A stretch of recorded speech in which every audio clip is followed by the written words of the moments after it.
खुश आमदीद। आज के इस खास तज्ज़िये में हम शायरी की दुनिया के एक अजीम शाहकार विलियम वर्ड्सवर्थ की मशहूर नज़म डैफोडिल्स का सफ़र तय करने वाले हैं।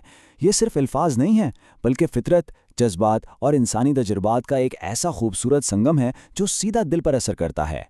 एक बेहतरीन लिरिकल मास्टरपीस जो आज हमारी तवज्जो का मरकज़ रहेगा। तो चलिए बिना किसी देर के इस दिलचस्प सफ़र का आगाज़ करते हैं। I wandered lonely as a cloud. सोचने की बात है, इस पहली ही लाइन में कितनी गहरी उदासी छुपी है। चलिए इस मास्टरपीस में सीधा डाइव इन करते हैं। नज़म का आगाज ही एक नाजुक सी तन्हाई और अकेलेपन का एहसास से होता है। हम फौरन महसूस कर लेते हैं कि शायर इस वक्त किसी सोच में गुम, बिल्कुल अकेला, एक आवारा बादल की तरह भटक रहा है। और इस सफ़र का रोड मैप कुछ इस तरह से होगा।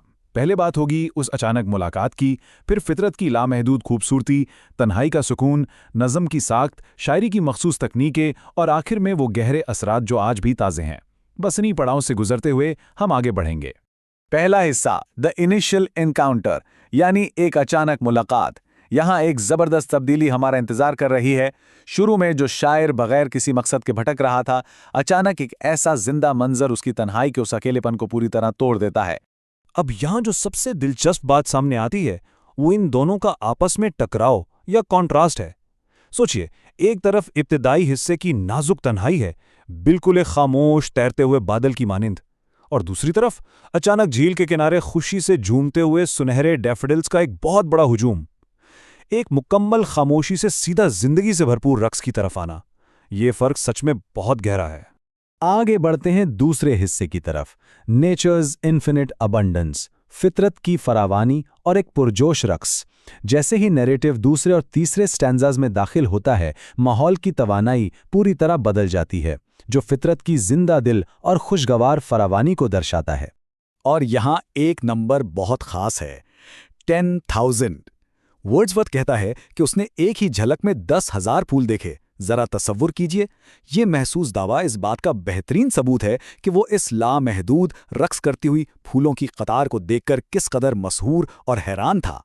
नज़म की ये लाइन बहुत कुछ वाज़े करती है। हालांकि झील की लहरें भी वहां थीं, चमक रही थीं और रक्स कर रही थीं, लेकिन डैफोडिल्स की जिंदा दिली और खुशी ने इन लहरों को कहीं पीछे छोड़ दिया।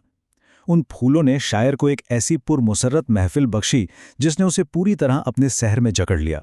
तीसरा हिस्सा, द ब्लिस ऑफ सॉलिट्यूड, यानी तन्हाई का सुकून। आखिरी स्टैंजा में आते ही कहानी एक नया रुख लेती है।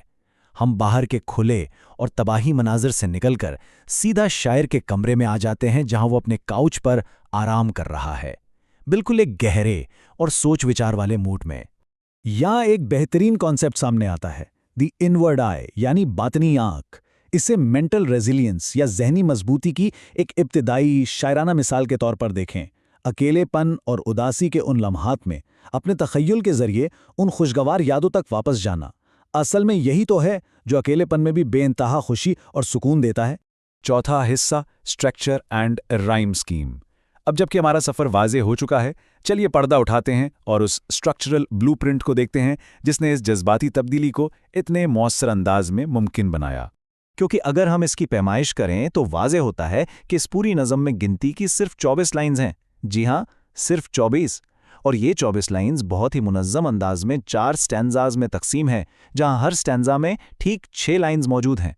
और इस तरकीब का जादू इस टेबल से बिल्कुल वाज़े हो जाता है। यहाँ हमें मुसलसल A-B-A-B-C-C राइम स्कीम दिखाई देती है। यही वो स्कीम है जो नज़म के हर एक स्टैंजा को एक ज़बरदस्त और मौसीकियत से भरी रिदम फराहम करती है। इससे अल्फाज बिल्कुल किसी गीत की तरह बहते हैं। पांचवां हिस्सा, द पोएटिक टूल बॉक्स। आगे बढ़ते हुए अब वक्त है उन लिटरेरी डिवाइसेस को एक्सप्लोर करने का जो शायरी में बिल्कुल स्पेशल इफ़ेक्ट्स की तरह काम करती हैं। ये वो आला हैं जिन्हें वर्ड्सवर्थ ने इस याद को हमेशा के लिए जिंदा करने के खातिर इस्तेमाल किया। और इस टूल बॉक्स को समझने के लिए दूसरे स्टेंजा की ये लाजवाब लाइन सबसे बेहतरीन मिसाल है। चलिए देखते हैं कि ये टूल अमली तौर पर कैसे काम करता है। असल में यहाँ सिमिली यानी तशबीह का ज़बरदस्त इस्तेमाल किया गया है। शायर ने उन लातादाद डैफोडिल्स का मुवाजना आसमान में चमकते तारों से कर दिया।